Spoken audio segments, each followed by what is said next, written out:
talo fat foi ma molia tule na fa balo ilo mai ni vai ngole tato proclame le sono fa mo pe masandia ia tato proclame fa solo ia talo fa tal flava fa filo et foi le tato au fa ia ngole fui vai ngole tato proclame sunga fa ferenga ya setu mai le kalesia fa ma le sunga toida mai le kalesia sunga toina ya tuifana e tavita mai le kalesia lo fau o faya on faptoy mo neia so tato le sona fapto le foi wa yaso i lau mai mo mai malau fa foka o le au tapena ina tato talo ia ona fenga ilo le mo tato le sona faptai le tua i le avano o maua e fa soai lo finangalo e mai mo mai i au tangata o fia lavar vaenga o lo tangtanga i masitsila mai ai. Ya vende le sona o stoi fa manatu to mai il fa moe i talatu o le tunga mag. Fa manuia fa fonga mai o tangata. Fa ngaida ia lo un fai fea mo lo toida. Ma lo tangata le tua fa soa tua i lo finangalo e ala le sona. O no lo suafa o ole ma vala au tua idei. Amen. Ole au tua tato le sona le foi vai aso ua. E fautuina o le manu malo ke viso i loti. Mana ia i o whamtalanga o le utua le sona. O le upule manu malo se upue mo mia. I se tangata whinau ma ta wiwi. Ia ma ia i le whanu nau ta ingai. Na te whia maua se mesili e nau nau i manu malo. O le sona o le taia nei. O le manu malo le o ke viso. E momoli mai ai ia. Le fa moenga ma le mautinoanga o tangata o le atua mai lanto. O e fatu tua ma muli a ke visi e lona finangalo. O lona winga e a mai le utua tato le sona e momoli atua i fo i se fe au taua. E iai le fa moenga o le manu malo ke viso mai le oti. E a mai e le manu malo i ai tato umalama. O e ua fatu tua ma fa lango i ai Yesu. E pe lava la tu se tato maulela tal noina. I le falinga e momol fupo sumal fitu. Ma le sumal valu leo le afeita wina. Mo ilo antu i ante ia o na upa wifo lea i o na vae. E pe se i woti. Aua ia fae e mailon a ao tamtau lunga i ante au. Wa fape a mai i ante au. Aua e te fefe. Wau le mua ma le munmuli. O le ola nei lava sa o woti. Fau te foi. O te ola e favau lava. Amene. O i anta foi ki o se oli. Ma le oti. Mana ia i al whamtalanga o le maule i lau whalonglo. E iwa e ngatau o lo te tau o na tātou mai tauida. Ia matalaida. Au le la o tātou whalonglongo e whaso mai al sunga whengainga ma sunga toida. Ia e tala ia la tato mau e whatau. Ele nei lava mau tau e whatau. Ia Yesu o le urua i manu malo i leoti. O lea na ia mai ia i tātou. Ia le manu malo o ia foilea. O le ia i le kia o leoti mse oli. A o lea la whalau tele mai sunga whengainga. Whapema sunga toida. Ia le vaenga leo tātou mau. Whaftai. Te lule la whaanatinati atu ia. Manatu e whantau i le tātou matua tau roto. Pea vai tātou te mai tau ina o le tūseo whaalinga e pe a male onos futau sanga le vāna tūsia i le tūseo whaalinga. Le whaalinga le ana i loi on. Ma le taimi na maliwa Yesu loro winga e o whaisi lewa o na maliwa Yesu ia mato e tū ia ua iai tangata e maua le tātou le sona iai tangata na whaali ia Yesu ao le maliwa le langi. Ai o le isi tasi, o le tasi le o moli mau tutu, o le toe tu i Yesu, o la na wha mtalanga. Mai tau maile tala ia Ioane. Awe te fefe le Ioane. O a ua le mua o le muli. Ai ta ua la ia te au le laina muli a o le mutu taulo. Fai mai. O ia te au fo ile ki o se oli ma le oti. O lono winga. O le maliu ma le toe tu o Yesu. O le mautino anga sili ni nao tātou whaatuatuanga. O le whaamoemoanga a tole nao lo tātou a whaatuatuanga. Awa o lea ua manu māloa iai. mana tua e man malo ya Yesu i le oti ai sili le fa mai na fa mai o le ia te au le ki a fa ia te ia le ki so o sei se fina ngalo ai Yesu e toi tu wa o lona winga o le tātou fa mo o tal woila le tātou te tantolu e uina maliu tātou o li fa ola ai sa toi tu man malo le oti o le melia e mawhai ai e ia ona toi whātoi tu ia i tātou awa le ia te ia le ki ona winga i mawhai ai ia ona te tala mea uma awa le awa urua i man malo o le tā uana o le toi tu i le tantonunga whakewisiano e le ngata ua ta umai ai ua ta umaua le tātou whaalatanga a e ta umai ai e te le lo tātou whaamoemoenga pe a uma le tātou oti e le ngata i lea e le ngata i tunga maru ona winga o se whaamoemoe ola le ua mai matua tauloto mo te iloa vaso a le tātou suenga o le sona nei le la tātou wa ai i whaamaumaunga e moni ana to tu Yesu ai o le ua tātou maua matua tauloto lona amatanga e o ai ai Yesu na moni mau o ia fai mai au mai lona fonga lana upu o ia ua man malo le oti o wa o lo ia te ia le ki e te talai se oli e te talai ma le oti whaftai pe java popo lo sunga toi tavita sina popo la titia ya o te lo ia ne le lungo le motu folo patam ya wa be na faun wa ya ole la wa failo ya Yesu ya o te fefe o la le fa mo le o meka ya o la amtanga ma la tanga ya ma e fa fta ya Yesu o le fa sa ya Yesu la mtanga o lo ya o la ya fo wa le la si se le so ta i mai ma fa lo stele ya yo ane ya o na o Yesu ya o ya le to tu o ye fo ta te bo wa ya ya o le mea sininta ua ile maule ele o seisi on whamtalanga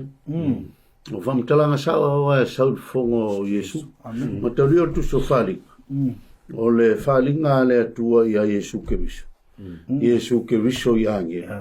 angelu ia Ioane i kale sia ma tauri la le o mai sawa ile atua ia le whau ia Ioane o au sa sao alu ko la le anga le wa fa sa nga yo ange ma fa fita uli ma poponga e o ile o tile mele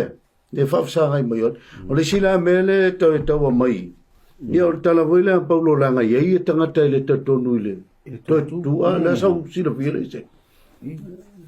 yo pe lo sa tu kaio ma mo tele ia tapo inga ile ta tonu ile to tu bantua e tangata ele mafafunga o le tala fuile Paulo le sa o le tala le sa taulo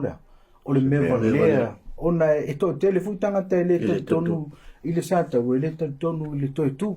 mafuanga na e o tangata yu taia mantua le to tele o tu tangata sa tu kaio o le isi tu ai nga mawalunga le nai to tonu o yu taia ai le to tonu la to le to tu ai pita ile o o vaso le tele mano no ia e mau e te fa mau ni ai na to tu Yesu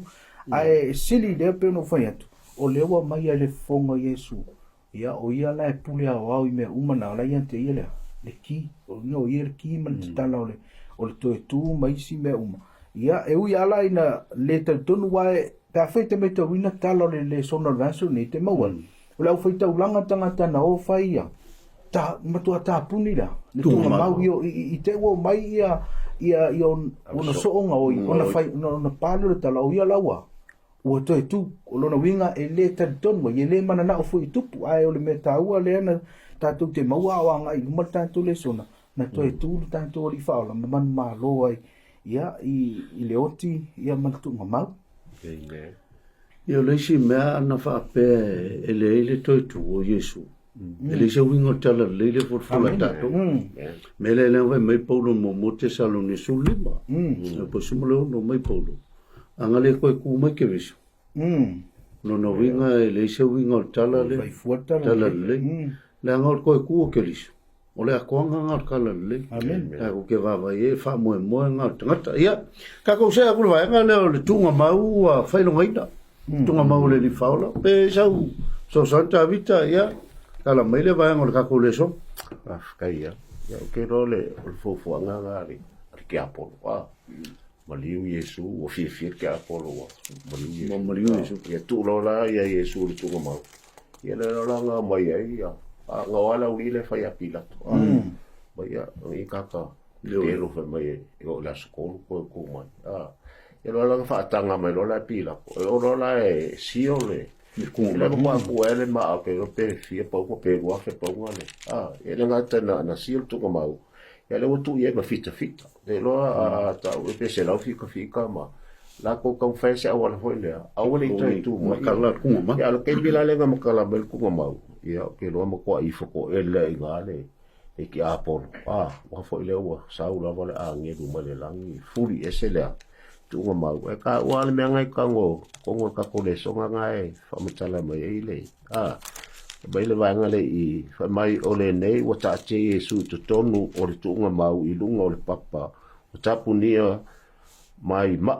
o fa mau fa longa ina ia puia mai ai e fita no va ai le malosi o le au te moni ele i lo atu pe ana fai e mafai e satani o le ata o fia maloka Yesu i tunga mau pena ka uole mo le karole ele complete gospel pa pena whana ma Yesu o maliu Yesu ai le toi tu mai ia o le lama koa i la ngonga i le ki a polo longa ko i lalo mo le fai inga ia la o mo tinoa ia o mo na malo o le se wha mo le le tunga mau men e sa wa popo se tu le va ta wale pa fete mai te wina ia le whamatalanga o le tala o le tunga maurea. Na tau mo whai malosi a mantua o ia Yesu lunga santo, tau whai malosi a te apolo. Ia oso mai ei lalo Yesu ia awane ia. Nei tau nu, awane i maliu, awane i tau nu u whaoltanga. Le voi la awa le sao ina ona te a mailoa le i tongu tunga mau. Tau whai malosi loa ia loka lo i tongu tunga mau. Ia awane i toi saufafu, ina ia awane i tan tongu tangata lea. O Yesu na malimu to tu lo no vinga la ta we ta u le ta o finga le te aputa mo finga mal ta polo ta o fi fa o tanga ai le mo fa yon ta o fi fo nga le tua sa fa perfect me ta wina le tu nga mau o fa ai lo nga ina il fa per ta nia o sio e mo fa voila ona fa o pule mele le sio ua matua wa fefanga ta to le sio le nga tol fa mo fa lo nga fa nga le sio fo le pio le kelu po le klu matua loka ina ia awa nei toia nei toi matala mai fa fu Yesu petai ia ta to te mau ia na matua ave se le ma toi tu atu termine ia ua le ai si to tonu tu nga mau mai ole malo si anga na le tala le po fe ai si ta mau tala le te fa lo ia a feite mafau le tunga mau o le tangata fu leo puta i eta tonunga o la ia le tino puta i tonu po le ale mana na yo ana tala ia na maliwa puta i le man malo lea i le oti a feite atu te man mai tawina le tangata fu le Mohammed ita i o le tatonunga fa isalam mautino a o la ia se Mohammed tono lona tunga mau ele ito e tu ele manu malo ina i la tau le oti ae o Yesu o le fa vai ia le tantunga fa kerisiano o le tantunga o le mea sili le ona malo si tau no tatu tantunga la nga lai empty lona ona tunga mau e tatu te watu ele ai ona ai sea ua manu malo ile oti mai o fa peona mau i fa so te arni o le mea sili le na ona malo si e moli mau le tala le mal si anga na o le tala le tatu te tala ina bo manu malo Yesu tatu ta po ile tu man malo mai le mele i man malo umaia ia isi tanto nunga ese le ia ile lalang langa lena langa na tu na to man malo tanga ta umana ngata tu malo la tu malo si malo la tu ta ua male matango fio la tu fam talanga Yesu mafanga na vela na upole upol langa na manu malo ile o ti man tu ma faftai le vai ngana tato le soda wa e ki ngā le kau mawhai o le fili e ka au fili ma poloka ar kunga mau i lo rako malos e le mwhai ar malos i o ka au fili e koe ku me o Yesu o i e ka umai ai e le ai se me kasi e whainkai le ri o se mama ai foi le mele o se makua I mea fo fongir ko ku me le li fa ai ole fisili ai sha o manga o ai Yesu e ko ku mai ole mai le kangaka soifua ele kakau le kangaka o nga popole pe mai le okilanga ile le okilimuta le mukanga e ui e kunga mau fai longa inga ma fai mai makwale o leo fika loma ma le mga kua aua ngei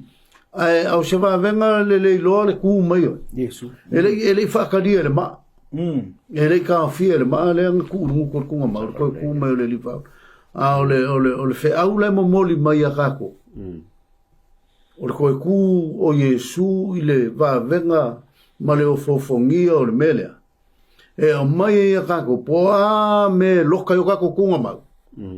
e makala ile aso e fio mai le pe a fai kako kea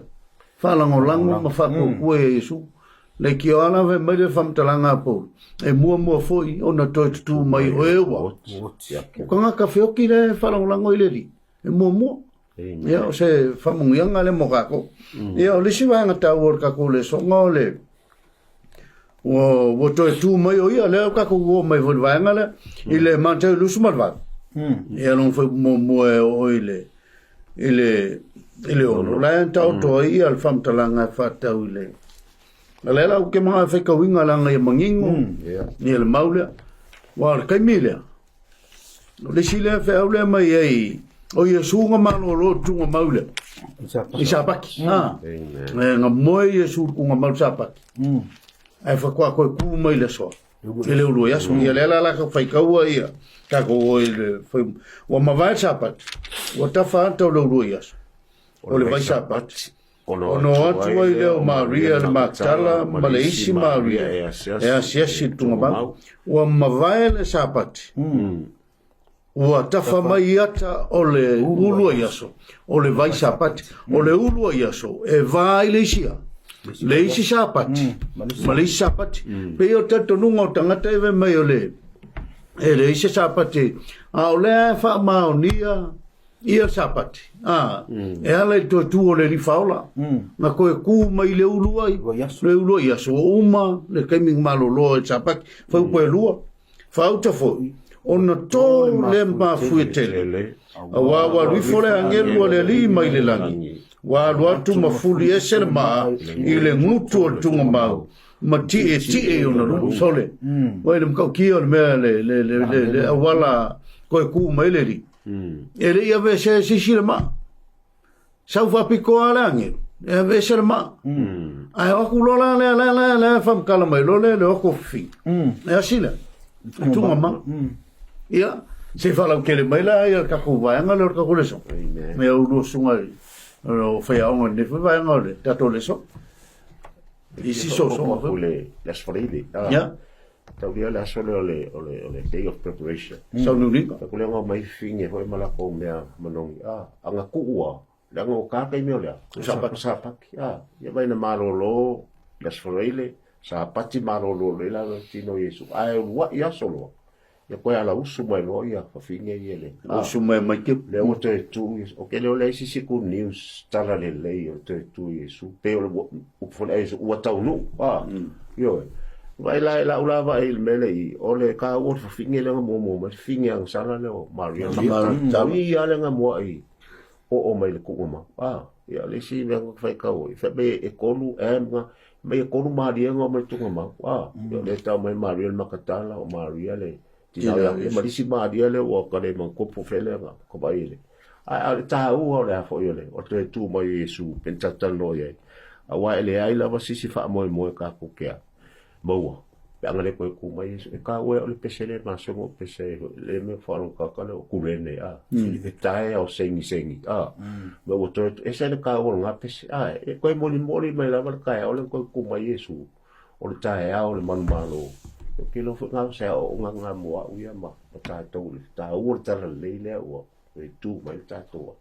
o il ta to fa mo tu ato tu ma ya o popole ya ta ole le mele wa ta to va ya ile tala le ile to tu mai o Yesu le wa tu tina ya si a wa o le si tau foi tau le maule le Ioanes fulu fa suma fitu a tau tau le famatalanga Yesu fa mai e maliu ele ifa pea o se mena fai e sesi ia te ia o le meta ua fa mai o ia ana fa lona winga o le toe tu mo Yesu ma tu Yesu o ia ole o ia fo le tua mai o lana nga luenga fo lona toe tu mai lona winga e tau mai e tātou ua leva na tā pena e lea tua le fa o la tanga mo i tātou mai ui mai se awala fa tau wa ai fa e ina ile ile taimi muli mai le e fa mai fa mtalanga Ioane ele o te e maliu a velo wola ai le i fai e sesi o i ana na i fai tele mauna e fa mauni ai el fa mtalanga na o le maliu o Yesu o le mena na fai e ia o lona winga pe le tau amata mai le amatanga o tantu le sona o la ia te ia le ki o ia le o ki o ia sa soifua ile mai le vavau o lo sa maliu aua au tu fa mai man famtalang au te ola e fa vau lona winga o le tala fia le i o le tatou te au nei le tua ia na ui me uma ana man malo o lona tu ole o le man malo sili na mu tatou wa lona winga le se me tatou te ai te me arwa lu tatou fatu tua pu tatou singia lu tatou tua tatou fisilingia le tele o me whaingatai o lo tau soi fua maru tātou ola. A leo te au mani le sona rasa nei, au te pole. O le atua, o le manu malo, a whaina maliu ma toi tu mai. Se o le manu malo, a ia ile na o le tala le lei. A wa tātou te toi pole se isi mea. O ia o le atua manu malo, whaftai. Se whaftai a le au sunga le whenga se. Il vaenga la le so oi o tato le sona e to tele na tutu mai whatas maia. Ne wae, o le si lea wai ngā whawhongi o le kaimile mai ngā wā. Koe ku mai mai wā, lulu le. Le mawhi e tele ai. Le whai mai ngā koe ku mai makanga. Ia, ka rongo ingo ilan kau ngā mua mua. Awa pea o ilan tō e na mafuta maleri peo a pelu wā. Rongo winga o ilan kovia. Ia, pole asa wā wai e le mau mate lusu lima na ngā. Lusu marfitu no foi lima sfulu o limtas lima tot pe ngai ka ko fai ka vinga ai ka to fai ta vinga mol fa ma ninga voile fa fonga mai ai lanto ia e fa tau tu os fa manuanga mo ilanto uma tato mata yo lusu marfitu lima tasi o lima tot ia ma ia tanto fai tau fantasi le maule ia fau te foi sai loina le ia pui o le malu wa matai foi lunga wo ilalo o lulu ina foi le wa mama vai foi papa wa no foi tu mau o tu mai foi tino tangata pa ia to tele na moe ma vai foi lona tu mai o na lanto o mai ele i tunga mau. Ma lanto o atu le ai pa ia. Wai loa i lanto e tangata e tō tele. Ia, whaftai. Te loa e saule taimi muli tātou wawa ai ile whamatalanga Paulo e whatitau tu Yesu o le ua i fua Ala la tātou wawa ai wa ai whape i le ua i fua. Lona winga o le ata whaatusa le na ai fua te tele laia. Mun mai a whaina ele toi tu i le taimo Yesu. Lona winga o le ua i fua le na e tau mai ai. Ai le toi tu tele laia. Mun mai.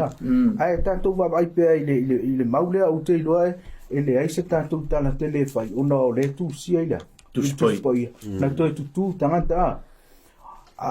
o tau no mo mafu whawai. O le whai meo tangata pa ia le lopo yai ai le lopo yai yopu le lopo yai wai lo ta ua mai ningo ai pol tan le i na yai tangata pa ia o lona winga e fallinga mai e le na o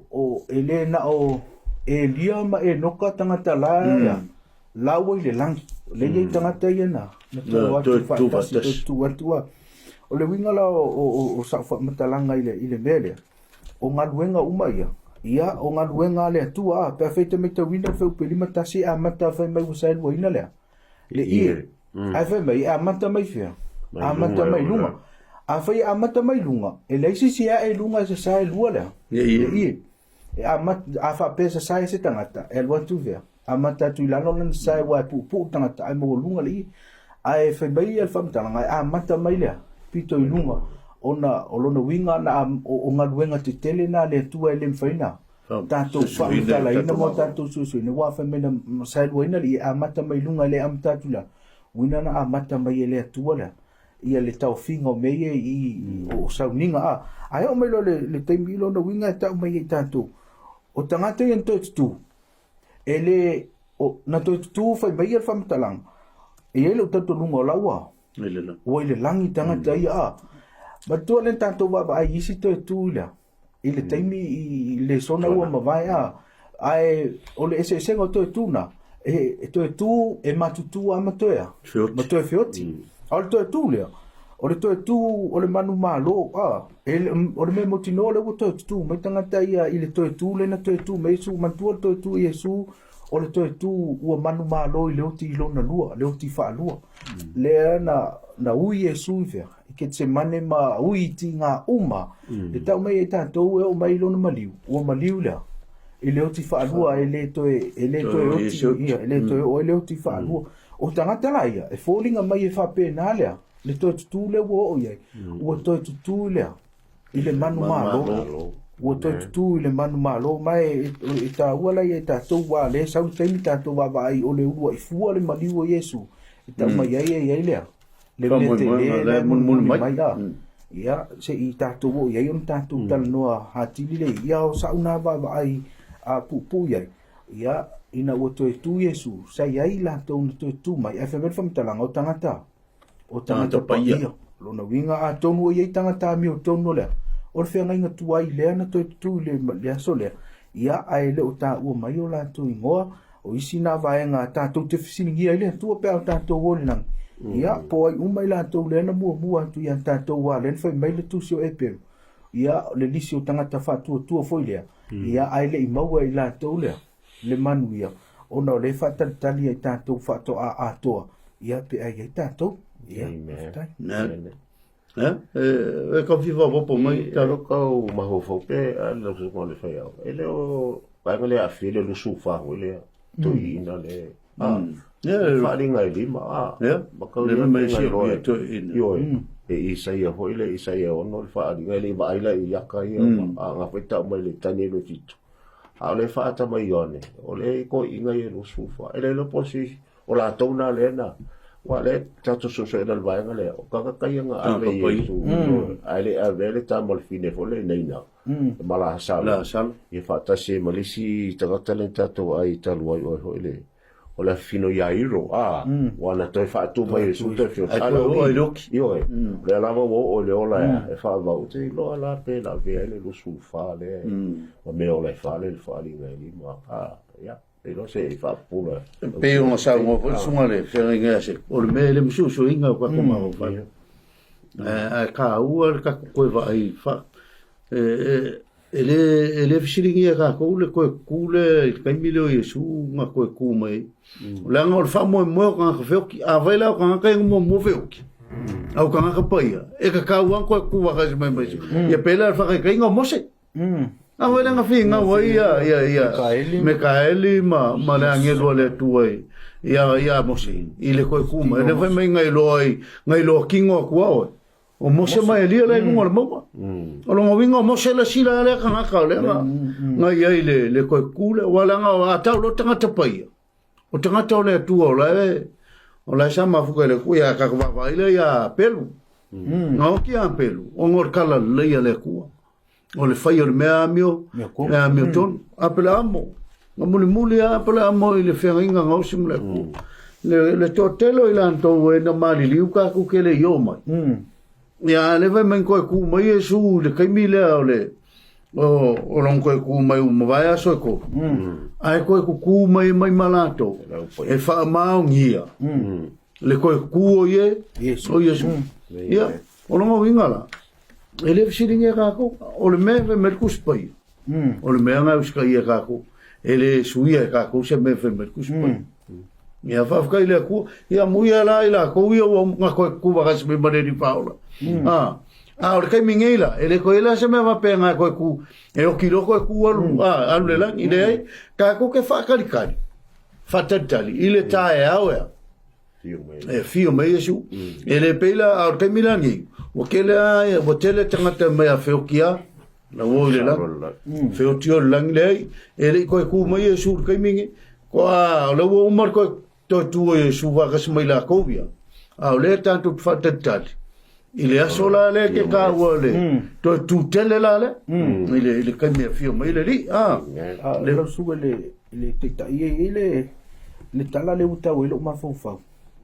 pa fe te me to ina le tai o le fenga tu ai ile maliu le tanga to fo ile elsaia o le vana o ti ta le perfecta le tu elsaia ai ile aso na o so fa ia le filio le o le tu ona familia o lai sa e mai tangata le oti ai fitau ai tu go la o mai ia suria familia va mtalanga ona tanga le la wali tongi la le oti la le pu familia na lua tu le oti pa i vio el sayo familia to ola le oti ya ono no vole mo mafofau e ai a ton me fa pena le mena tu pula ile maliu yesu o le mamalu telo le maliu yesu ia lewa wai le a tonu le world wide le tu le a tonu na tangata na la tangata I foi le mena la yon tu ai o le tu pe no va tu le tu le tanto te ona yo le tu e ei te mi le me fai tanto ma fau pu momo fa tala luna mata tia ai o le mena na tupu ya seia na tu le tangata ona le o te lor fina ngalo le tu e ta o tu ai le mamalu te lo la o perfecta o el sei ia na oti o ia na ona I ana to a mai le ola tangata oti mai e lo toto nu nga to no fa pena le men tupu le asole o le mamalu te le o le maliu o le tu to tu mai tu nga ma tu ai tangata wa ele o yesi fa mo na tupu le lalo langi a to le na mea a to na o la to na la ne le taimina na maliu o Yesu ia na tu le taimina ona o le mamalu tele olona maliu le ana tupu ele mafui a tono o se me fa pena a me no fa tu ele mafai o tanto poto pu mo ona fa matala le mamalu tele o le tua mana nga luenga fa tai fa posto le mana tele el poina mai te me tau te milen fa ia se ia e vai bo belo na ia vai o tiale ia perfettale ala ilona ma pe fa fa igual tato le so pe fa tu ina mai Yesu ele nganga o te lo fa pena foi tato le tato fa tu ina mai foi tato le nganga mai tu ma we ka o kele le mole tanga pa ia la mana tu fa fkai ka ko se tu le si va ngata tu le so no o mole mau ke viso na to tu mai pole ase paso ile va ngata tu le so na ai mo mole con nito sulima va poi lima o le valu e ma nei al tanto faitawi e manino lei ai nei lo foi e io che fa o nei lo lea o le tos fulu ma tolua o na toi lo le e ia e le uso e lima se lau mal tupu ina o fatasi o le to telefoi o la to o la mai o iona pone a o isi o moe ona toi foi le o ia o Iakopo ona iloa le awa apostoluma e muli lava ona iloa au nei e peisei se tama whanau le au makaulia lau le whamakala mai la ko le moli mau ia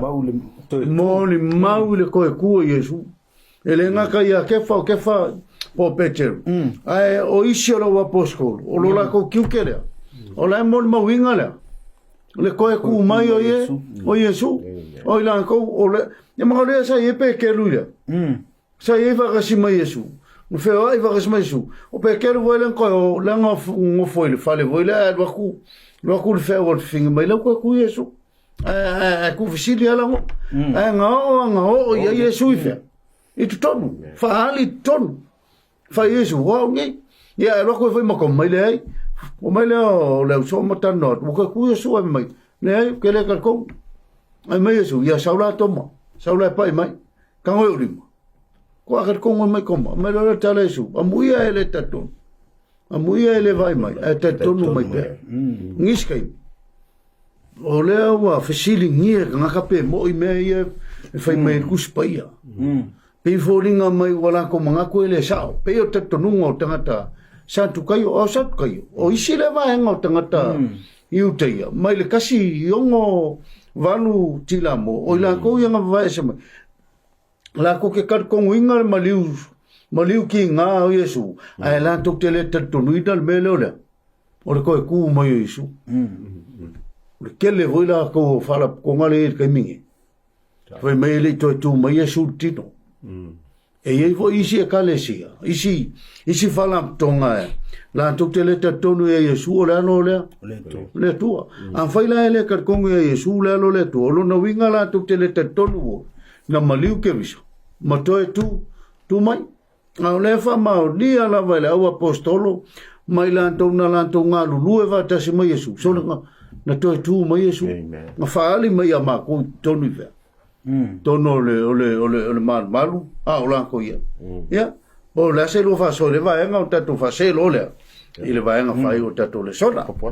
Walewe tu siro konito. Mai ana le fatu mai ke viso o fa le o ngā lava tatu a. Tatu mo le fa le o ngā ina fo tatu fatu tua. Sandon tau le po eleni na o so ana uno ke nos. What were useless. Or empty. Mai fo ele mo kone to sulina sulima. Wa me an leto tu mai Yesu o le se tatu fa mo I tu ato le tu ngama. O la ave fo tatu mo le pelo. Me fo pe sul fitu. O fa le nga ina lo tatu fa tu tua lo nga na fo isa lo po ele ngi ga mal fa pa o le worthless ale le tu ke mai ke riso ele fa fa manga lo ina tatu wa tatu wa sala no tu mau pe tatu le ilang sa me mo ko ni to sulim sulvanu ma e fano tatu e mo boy ya ke riso lo le ko se ola ya fa ma fa nga sul mo le iba fa ya ngata le nei o langa me tatu te fa mo ya ke riso wa sili le tatu ma le ngata ma me fa pe to su balua mai ala le tu mai ke riso ia na le tatu ai ma feinu mo ta ya sa to te tapi o ya ma la se le ka o ko ku le ka la ia paulo mai le ka se boli mau se lau le nga ye nga mau boli mau fo fini ino os famile angelu ya bako le fe angelu ka o la so ma peke ala me ka peke pero pa wala ka nga ko fo le bele ke se mane le nga si va ile ya mai si bol mau e tele le e fa lo mal tato lima se lau fa ka via ka paia ya o fo la io la ka nga ia le so o po mere mere tanto o mai ia mai to mai ole piole au nga to version le o tanto fa mauniang o Yesu no to tu da fela to mai ta wina le te lo mau e o ya toma ai pe ta ole le mau le na au mai I le afu ile mo ko ni to le sulima pa fete mai ta wina ba fete wina le au mai tanto le suna e falling mai ole e pe o se fi não a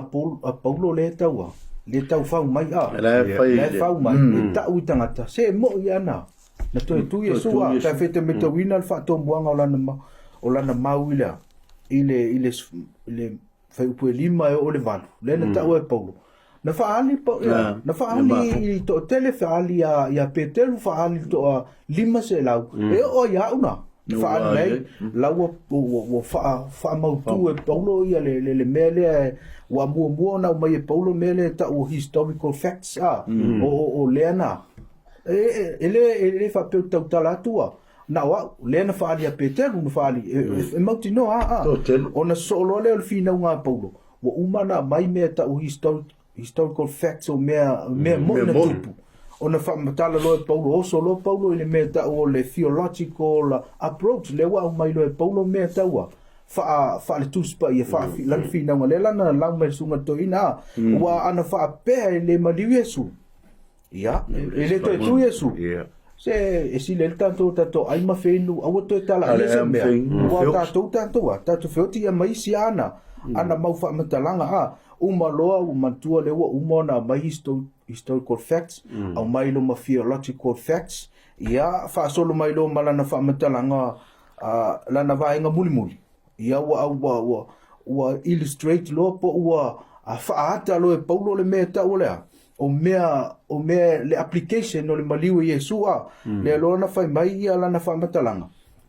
va aila o tau le fatu e te mau e whau petosum leono vai le fatu a le o te le fatu e lea e le to e tupu mai lono winga o le taime o te le fatu e to e tupu foi whapena le mea tau lea o le to e tu lono winga o le whinaunga lea tangata le nei o paulo o se whinaunga malosi te le e tau atua i tangata o Yesu Keriso e mo ia na to tu mana tua pe na mau e famtalanga le fa sol ni ta ya e tele isi tu a inga o le au yuta ia e te la toula ile mea le ta o le to tu e na ona tangata e tal tonu to tu mana tua e ia tangata tal tonu to tu mana tua na fa tu le Yesu ya Maria ma Marita o e afu e to tu la salo a fa mela vanga ia e to tu ai o le ele taimi ngata lo no winga e tali tonu la tola il to tu ele pe o le situ a inga lea ele tali tonu tu o mela po la ve la fi na ngana ele sia ele situ tu tanga lo polo vai fa le lan tu sina le mata a ile mo ko ni to suma lima a fe mo so taimi fa ta o le la unga po o le tu silena e pe o la o to e fa e paulo sana tali to tangata e te ele e te le to tu fa mai mo na ia au mai e le la fa tu mo le tala la ngai mo ia na mo ma wai pe te mo ma wai la lim to lima se la mo ma wai ia mo ma wai ta ten sa vali e mau lua fa mai lom paulo la ta te wola ile theological side ia a fa pe nei la ele to tu e mai mau fu la no taimi ta te mo ma wai anta to ai ma fe no ta to ta fa wa pa won meta to tu ta au le sia e to tu mai ia fa solo lo malana application fa mai o le fatu apa u le fatu oti pala e to rola mai lo no winga e fa penal tanto o langa nei e tanto te oti ai tanto te to rola o noi o Yesu Keriso lo no winga o le tala le a paulo o lana pepa le na tusi ile e mo kon di suli mo se pepa ma lo si tele ta u mai ai e fa maunia na to tu ai Yesu ele tau e te le isi fina nga mai tau mai e isi fina nga na fina wai tangata kerisiano wa tangata fai mai ele to tu Yesu fai mai ele to tu Yesu ele fa mau nia le moli mau mana tua o fa fine u e moli mau ai fai mela ele tau lia le se mo se fine wa ele tau lia te le ngana ile ngana fa tai ele talia la toa moli mau se e foi is tangata fai mai ele o le mena tu pele i maliu Yesu na Yesu le meta u sa hallucinate e pe ia lawa ona o le tele o le tinga sa koma ia lona tino ia ele o timoi ai mantua le tala paulo o le fatu se ilonga e pele le fatu ato e tupu fa pena formen tupu se ilonga e na o timoi ia fatu ato e tu fatu ele meta tu tele mano no ia le na tamo faitanga te pele to e tu leanga o le fa o le onga tu tonu na tanto fa mo wa le sto tu ya ta wia tele to fi tele to fi tala ia se mea wa le te lo to te ama uma to ya o tele to tu manga o le winga na tala paulo ai a mostra tu te mi ma dai e il fa so paulo il tu sile fa tu fa tai lo sono pita o ke longa le si isu le tal no ila ngal me kunga le ngana kui paulo ala fi da wele sa kai o malo forsai o lo forsai ela tu no ida tu o Yesu malon mali le we ile tanto nunga le meta ul pap suyola baptiso wa tasi o tusi atoale o le tanno el mele au ti tangata so no suyo le si tangata me po a fa le menga la winga la winga al mali o Yesu ele suya le tangata le si le tangata o Yesu le nga suya ka tanto o la me la fa le me ka ole o baptiso le nga ka suya le tangata le ole nga le mali o ile mtapule suli ole ka kala mai paulo fi na ngai le tupu tono le kale sia le la fa mama ple le o manga fai Yesu le suyo kako o Yesu nga kako ko mai ele ise me la fai nga me ele ang sala konge kavik le Yesu o manga fai konge wa kula kanga kamo le faur kang ya o lisila nga wala wa fa nga seka il ngi kai o fai ele ise suyo suyo le ise le ke kuwa lu mo sin fa ngale kuwa kai pe vola finga ngale la ko pe on sa ngol su ngol fe o le wa kala en Paulo ma mangaku Paulo ia mau sali tangata le ye ko ku e le to tu o le li fa o le kai mi mul le la ka ko ye o fa polo Paulo ai fuola o ena mo ya sei sa ngo mai ya e ka si de ko me li lo le fai o le o la se lo fa po mai fa uta mai o te ta wacha to le me li lo ele mo tanto ia mo le fa mai fam kala nga fa fo sei fo yo na vina e o lama mo to ele e ia kanga ka fio mai le fiola o le fiola o kanga ai le va pela la fiola nga mi ko ngole ai e tanga ta fiola mi le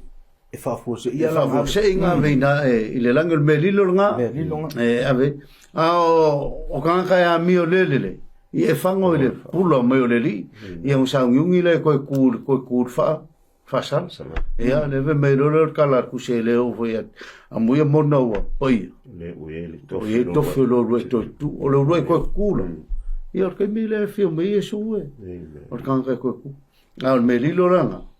ya o kan ka fe ola e a mi o le me ka ke mo ia ka ola ya fio mai e su ala ka ke ola ri ia o kami ke le fa mai o meu eu se o ala foi muito tempo ora ai mãe ele se vai na le na fusile so to ina o ina le sa wile to dunga foi le e fa lilo ai o le me mo ia amen e ta per masendo fa so e kalesia o le melo sitianga ele va peleanga ai se selea le fa o ina se le tengia o le taimi le tal no ele o le mea lilo o tangata lea fe ora le taimi to e fio me yesu un fa fo se ile ole ona li ua o lato ai to tu mai lo matangata ai ole mele o tu o le o ma votata e ele me e fa lilo ina se i tangata pea o le taimi o le mea na ia ai la tanto le tal no ai ona o te lo te le ia le ta kuna ai o le mea lilo na ele fio ti uma tato a tonu ye tangata ale lo pe au ye lo so fuari tu pana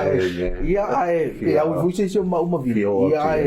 ai o le me dilo na ele fio ti uma tanto e ye tangata fio ma Yesu le tanto te fio la ya vi ele ri no winga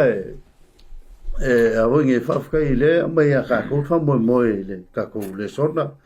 ya ai o fa polo o ila le ku so fe ma ngai la le o fa polo o ena na mo no winga pe a fe mo ia la sa vringo le ala o le il fa mo a sei fa so ma ia ile tanto vaenga le tanto le so a lusu lo so le fa ba so toi ya fa tai te lo le wa tanto o mai le ile mucha no tanto le so o le afu fa polo ena polo ia pole o lo fu wa le ta o le fa pertani o le first fruits pe no ta o e a fete meta wina le tal noanga le ile te no me lo su male ono o le tal noa I me ta fa to anga pa fe la ta te meta wina se ma se no fa mtala ina I polu le fusa alu le fu le ta o talo bua a ta alu talo bua e na o se fa alinga mai o se vaenga e ia ile harvest pe ia le o ru I fuala le o fa ali ai ia le me tele la ya la bulu mai o fua mua ia e ta mai ai tele ai si fuala ya ta pena mai o fato anga o le maliu la Yesu le fa ngoi na Paulo le o le uru I fua po fa polo o ena na mo polo uru I fua o ena na mo ya pe no pero le na sa ta tu fa so ai o lo na to tu mai ele ngata ia ai na to tu ai male to tele le la upa ia o le uru I fua la na e ta mai ai e ia I fo ile to tu fa pena ai te le atu la ia e sa uni mata pena mai ole me silina mata ua molea mo ke visiano awale ise lo ifua e tau ma salo ye ise se selenga wa wale ise lo ifua wa taimia e matua ilo fa to anga ia ona mai lo ifua aveife e faali le tua mata ia ole wa mata se selenga te le al se selenga la mun mai ai ana fa pe le to tu yesu o tatou masalomia la ia ise e pe ia le se to tu mun mai ai ole to tu yesu le ngata ia ai to tu e mal au pa ia le aso le to tu mai ai e tau mai e tatou ma fa mau ni ai e ia le to tu tele le o ta pena le tu mo ona tangata me tau mai la e le to tu tele ai le tatou mo fuia e to tu ai e na o e a mi to no fu e to tu ia ke riso lona winga e le ngata o se fa mo o la o le lui foi ia avea i tatou tangata e to tu ia i le aso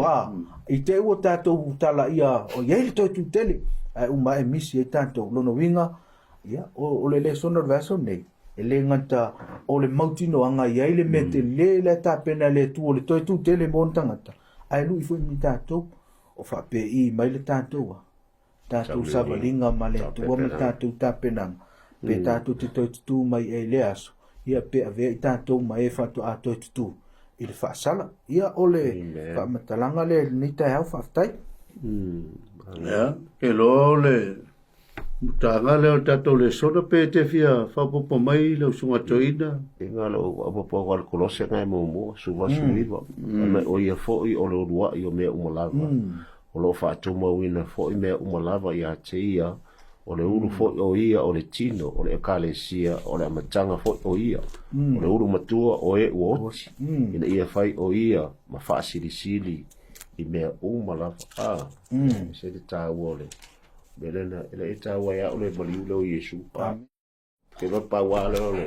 pe tato le so la pawale nga kaya lu bo ngaskas ya kako ya la su yo kako kingo le pala kingo ya alewo